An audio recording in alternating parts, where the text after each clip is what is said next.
Hey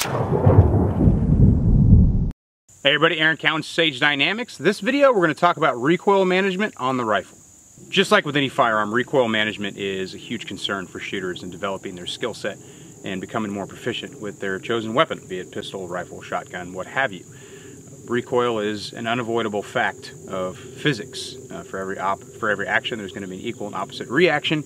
Even with devices and mitigation features built into a firearm, all you're doing is redirecting that energy. You're not necessarily getting rid of it. And it's going to affect your ability to put your point of aim, be it your optic or your iron sights or what have you, back on target. The faster you can get those things back on target, the faster you can take a follow-up shot. Of course, from a self-defense standpoint, that's very important because we don't know how many bullets it's going to take to stop a violent threat. So we want to be able to get the gun back into our desired point of impact as fast as possible, and as long as circumstances remain the same and we can still shoot, deliver that 3rd, 4th, 5th, 6th, 7th, 8th round. Our recoil management kind of goes without saying that it doesn't matter until you've pulled the trigger once, because that very first shot, you are the difficulty in aligning your sight picture, your point of aim, point of impact. After that first shot is fired, energy has a say in how fast you're going to get that back. Now, when I think of recoil management, when I teach recoil management on the rifle, my biggest concern is distance. Distance is going to factor pretty much one of the most primary concerns into how I'm going to approach the technique. There are techniques that I would use at 3, 5, 7, 10, 15, 25 that aren't going to serve me very well at 50, 75, 100. Of course, the reason for that is the further away I get, the less recoil management is an issue, and the more I'm worried about stability on the firearm. Reason being, 100 meters, even a very good supported position, the gun is going to come considerably off your point of aim depending on what you're shooting at. I think you'll notice, any shooter would notice a considerable difference in their ability to shoot cadence, or the distance between their shots, their splits, if you will, at 100 meters on a man-sized target versus 3 meters on a man-sized target.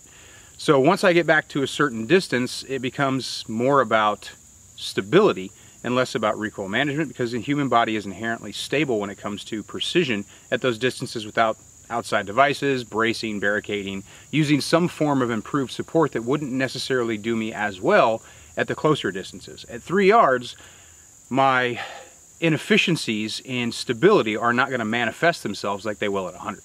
I think we can probably agree that one of the largest accessory categories for rifles is muzzle devices. You've got flash hiders, you've got comps, you've got muzzle brakes, you've got flash brakes, comp hiders, and any blast jackets and suppressors are also factors.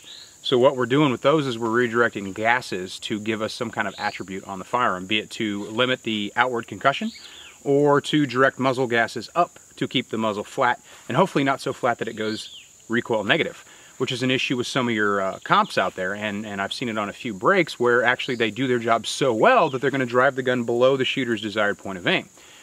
Now, these devices all serve great purposes for what they're for, and a question that I get is, well, what muzzle device should I use? Should I use a comp or a brake so the gun stays flatter?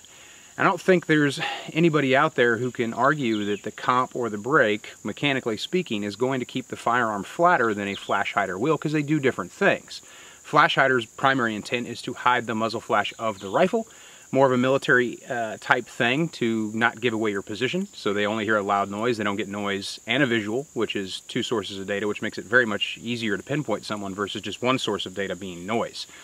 Whereas a comp and a brake kind of come from the competition world, where we're looking for speed and score. My biggest reason for staying away from naked compensators or naked brakes is using firearms indoors. Just based on my background in military and law enforcement, I don't want to let off a brake or a comp in the hallway of a small home or a mobile home, or even a municipal hallway like in a hospital or a school. That's going to not only be detrimental to me, but it's going to be detrimental to those around me. And while I might not worry about hurting some people's feelings, if I'm working in a team environment or I have a partner with me, that's something that I'm definitely going to be concerned with, and he's not going to be very happy with me if I do a quick 5-string with, like, insert your favorite comp or muzzle brake here. So my advice has always been, I think almost always been, flash hiders take priority on defensive guns. Some type of flash hiding device, or a suppressor. A suppressor is going to be the best flash hiding device because you get some degree of decibel reduction and you get that flash hiding attribute. And you're not worried about delivering concussive forces outward, which can then reverberate off walls and come right back to you. Not something I want. I want everything pushed down range as well as possible. But of course, the common contention is, and the common comment is, well, flash hiders don't provide as much recoil control as comps do or brakes do. And they're absolutely right, but we have to be specific about what we're talking about. So for this video, I'm looking at my two favorite muzzle devices, the Dead Air flash hider and the Surefire War Comp, which is a flash hider cross compensator, but it does have the characteristics of a compensator, being that it does vent gases up and in, depending on how you time it, left and right, or just right for right-handed shooters. Surefire kind of designed a very unique feature there in the War Comp. Of course, technically some compensators can be timed that as well, but that's kind of neither here nor there. So I'm looking at a general flash hider, just your general improved flash hider design, much better than your A2 birdcage, but it still serves the same purpose in the fact that it's designed primarily to hide flash and to mount suppressors, whereas the War Comp has flash hider attributes, but it is a compensator also designed to mount suppressors. Now I'm using these devices on two different guns, so there are some differences. One is on my PWS Mark 111 Mod 2, which is an 11-inch and change barrel. The other one is on my ADM UIC, which is a 12 and change inch barrel. So there is a small difference in barrel length, but that's not going to factor majorly into recoil management on the rifle. Before we do a comparison of the muzzle devices, we got to talk about technique, because muzzle devices are only one factor in your recoil control. It can help a poor shooter shoot a little bit better, but a proficient shooter with a proficient grip and technique for recoil management is going to be able to perform much better dependent on muzzle device. So the argument, of course, and what we're going to talk about is, can I get the same results or very similar results with a flash hider as I can with a comp or brake if I'm using an improved technique? And the answer is yes. But of course, the deciding factor is just how precise you're trying to be. My precision is always based on human anatomy, so I'm going for precision accuracy, point hits and critical organ areas. So for precision accuracy in the high thoracic, I want to hit them in the heart. For precision accuracy in the head, I'm going for brain mass, preferably brain stem. So technique. I think of the rifle kind of like I think of a door.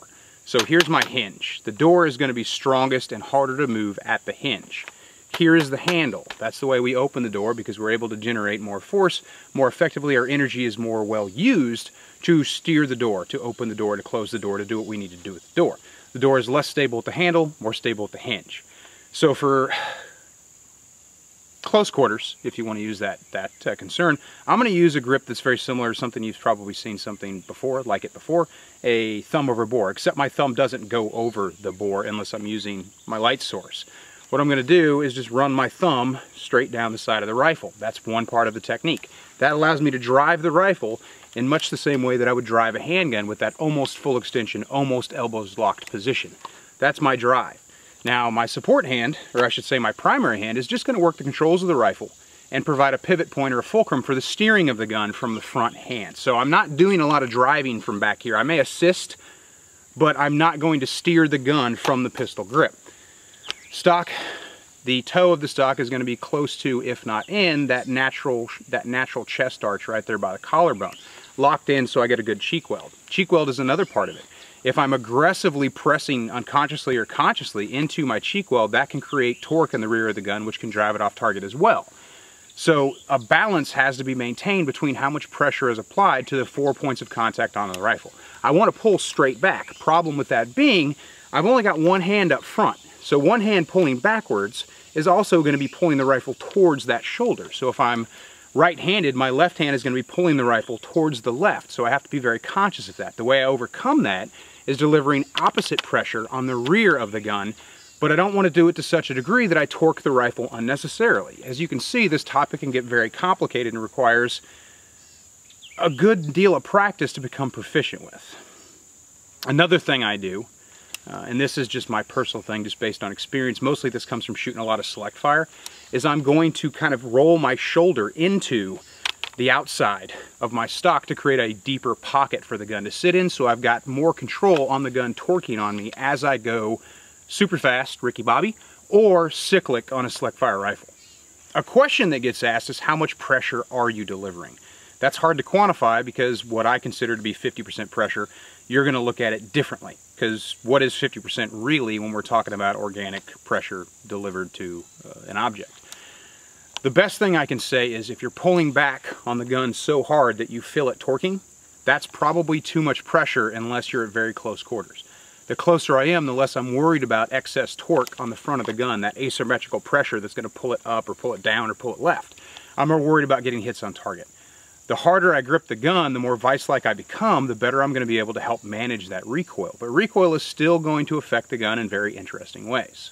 This is where your muzzle device definitely helps play into it. Flash hiders keep you a little bit more honest because the recoil affects the gun more on a flash hider, arguably, than it will on a quality comp. Take a quality flash hider, quality comp, or quality brake, or combination hybrid thereof, you're going to get more gas redirection from the comp or brake, which is going to help keep the muzzle flat. Now, it may push it negative recoil, but it's still not going to have the same exaggeration and movement translated to your point of aim that you're going to get from a flash hider. And this is easy enough to see that when you just go out to the range and shoot a flash hider rifle, shoot a comp rifle, see how much your reticle or your dot moves. I think everybody can agree that for most shooters, almost all shooters, I would say, I don't want to make a completely declarative statement, but I will say for the large majority of shooters, they're going to have more movement on that flash hider than they are on the comp. And that brings us to our point of accuracy. If I'm going for precision accuracy on my target, I'm looking for that A zone.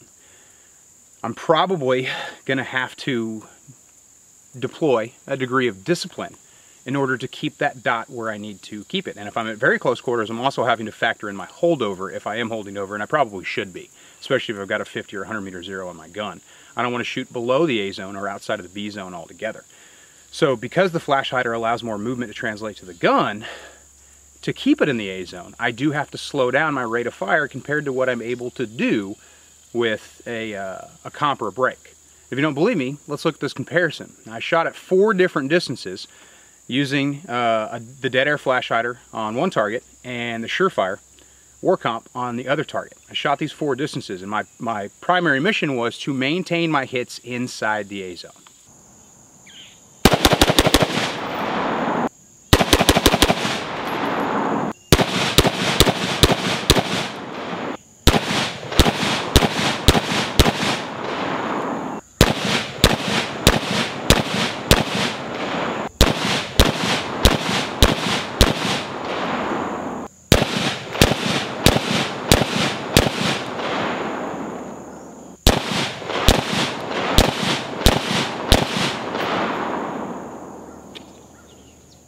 So that was 4 distances, 5 rounds per distance, dead air versus the Surefire. And of course, this isn't a comparison of those 2 products, it's a comparison of flash hider versus comp.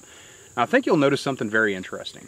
The Surefire allowed more vertical deviation, whereas the flash hider maintained more of a horizontal deviation. And that's something that I've noticed in comps versus flash hiders, is flash hiders tend to translate more of that left-right movement in the gun, whereas a compensator is going to push me negative recoil or just keep me bouncing in that vertical. Now, that was A zone, is my desired point of impact. If you paid attention to the difference in cadence between the guns, you definitely noticed that I was able to shoot a little bit faster with the comp to achieve very similar results. Now, some people say, well, one shot group is bigger than the other one. Again, it goes back to what specifically is our desired point of impact. If my desired point of impact is just the A zone, I'm happy with any round that collectively maintains consistency in that area. Yes, I want that ragged hole, but if I want that ragged hole, I'm gonna have to slow down. Somebody might say, well, you know, if I'm that close, because none of those distances were very great. Those are distances that I would consider where recoil control is my primary concern versus stability on the rifle. Stability is still a factor in my grip, but I'm not shooting 50, 75, 100, so on and so forth. What if I extended my acceptable hit zone to, say, the B zone, pretty much the major area, the major region on the human body of the high thoracic cavity? I'm comfortable with hits outside of the heart box, if you will. Well, again, same guns, flash hider and comp, at the same distances, 5 rounds per string.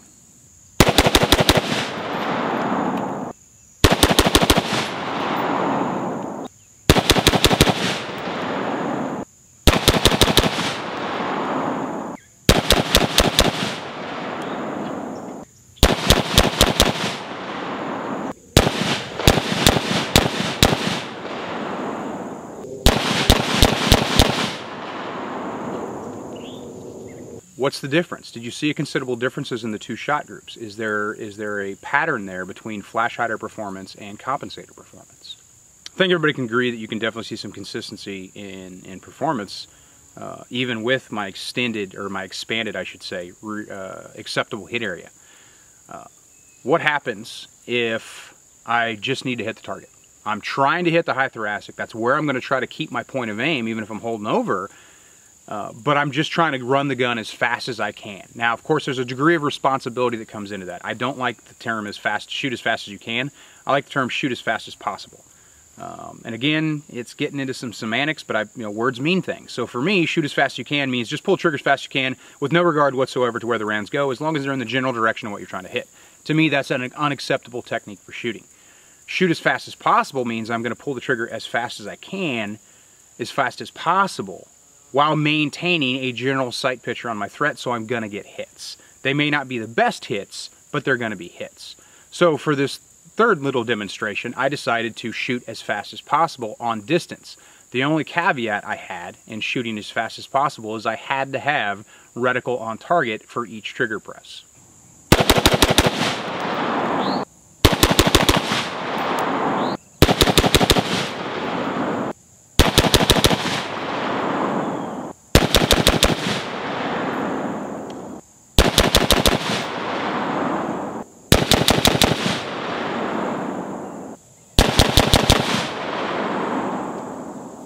This is where the flash hider starts to fall apart. It still gives me good, consistent hits on target. It does not give me the same consistency, the same concentration of accuracy that I'm going to get from the Surefire, the comp, or the break, if you will. But in my case, it's the Surefire War Comp.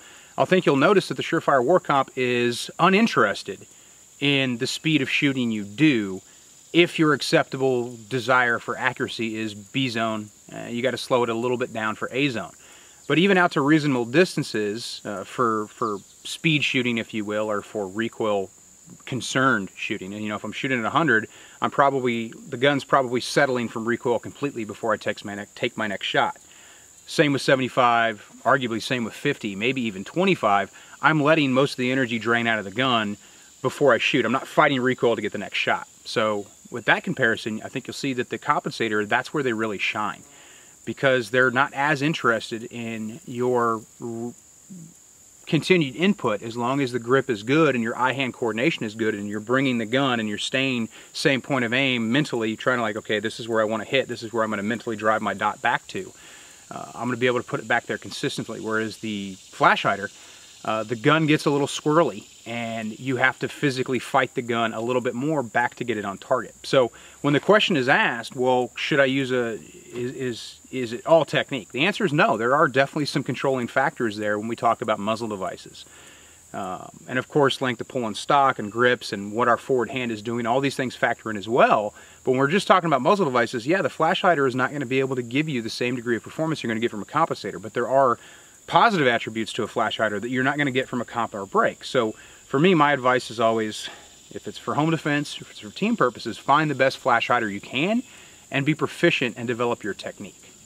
For just a quick example, same guns on full auto. So I'll put them both on full auto. I'm going to do 10 rounds in each gun. Same distance to see. Mainly what I'm doing here is I'm removing the human element of splits differences. The guns are going to be cyclic at their own cyclic rate.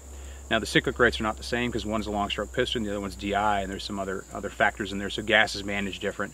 The springs are the same, buffers are the same, but piston system does change the cyclic rate of a firearm versus DI, which is a totally different topic. So there's some differences there, but it's flash hider versus Surefire War Comp on select fire, 10 rounds each.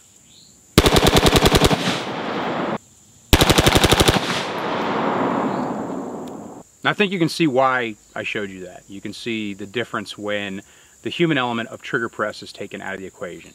When I hold that trigger down, my only concern is to be able to fight my reticle back on target as the gun is shooting, which is one of the reasons why select fire, full auto fire, has a very limited niche. Even in the military, crew serve weapons, different application, suppressive fire and things like that. But in a citizen setting, your distance is severely limited, especially technique-based, on how effective you could be with something like select fire, reasonable distances. This is how I practice it.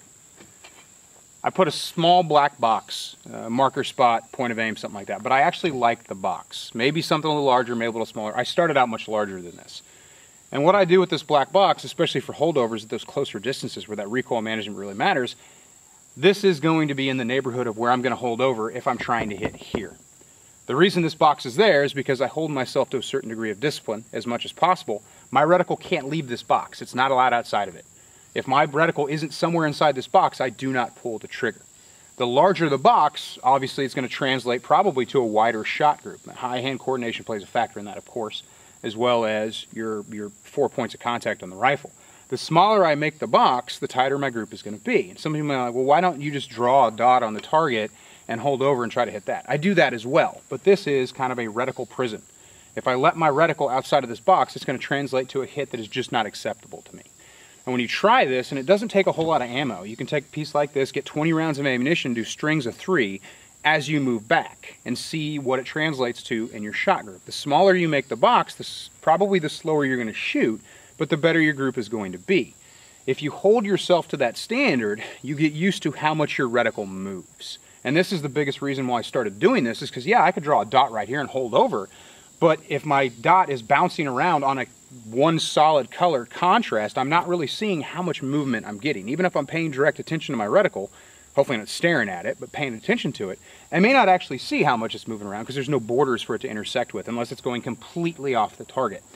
So with this box, I'm able to keep that red on black, red on black, red on black, and see how much movement I get. And when I do deliberate practice, I count how many times my dot actually drifts off the black box.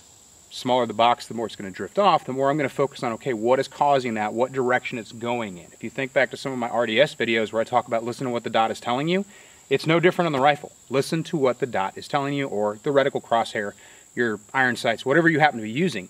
Listen to what they're telling you. If you're going consistent high right, consistent high left, after shots and recoil management, you're delivering too much pressure to the rifle and you're overcompensating on your return. If you're driving straight down, that may just be completely muzzle device related, if it's compensator or brake, negative recoil pressure. You got a smartphone, put it on high speed and get really close to yourself shooting from the side, have someone film it and see after shots if that rifle is actually dipping below where you want to shoot. That's your muzzle device. The data, the bullet holes are not going to lie. The reticle's also not going to lie. So for me, the little box prison, if you want to call it that, is something I like to do because it keeps me very, very honest versus just drawing here and holding over or going further back and shooting straight forward, just a black dot. I don't want a point of aim. I want something that's going to tell me when my reticle is behaving erratically or if it is behaving consistently wrong, and that gives me corresponding information that I can use to fix the problem. Videos are no replacement for training. They're also no replacement for practice. I don't consider my videos to be training. I consider them to be practice supplements. So while I've been asked for probably a couple years to do a video specifically to rifle recoil management, I was always hesitant because, well, you kind of need someone there knowledgeable about it to observe you and to recognize what's going wrong. But you can film yourself, and if you pay attention and deliberately practice the technique, you can begin to diagnose your way through the problems. Focus on one specific thing at a time. If you're shooting high left, think about pressures on the rifle. Which point of contact is delivering too much pressure or too little pressure to your grip? With a handgun, we're able to deliver more or less equal pressure inward and downward, forward and back. Obviously, upward pressure would be counterproductive. On the rifle, just by the design of the rifle, our hands are not going to be in an area where they can deliver equal pressure to the same sides right next to each other. We've got one back, one forward. So that already is going to create some consistency problems with recoil management. You're going to have to pay more attention to where the reticle is being driven to or where the reticle is being allowing to fall past when you're settling from your shot. Paying close attention to that is going to be very beneficial. But of course, take a class, get with someone who's going to help you identify those problems, not just for recoil management, super high-speed shooting, because that's cool too, but the proficiency and the efficiencies you need as distance increases is something that's doable by yourself, but it's much easier if you get into a course with someone very knowledgeable about that longer distance shooting to help you shortcut your aggravation. And in the long run, it's actually going to save you money. And that seems counterintuitive, like, oh, classes are expensive. Well, so is 2,000 rounds of doing a bunch of stuff wrong because you don't know you're doing it wrong. So that's something to think about. But I hope this video is helpful to you, and I hope it kind of puts some people at ease about, oh, if I want to shoot fast, I got to have a brake. You don't. depending on what your desired point of impact is. How critical of a zone, precision versus practical accuracy. So that's definitely something you consider and think about. If you need some more specifics about this video, feel free to ask. I'll be more than willing to expand on any of these topics. But as usual, my videos are just as long as they need to be. I'm Aaron Count with Sage Dynamics. Train accordingly.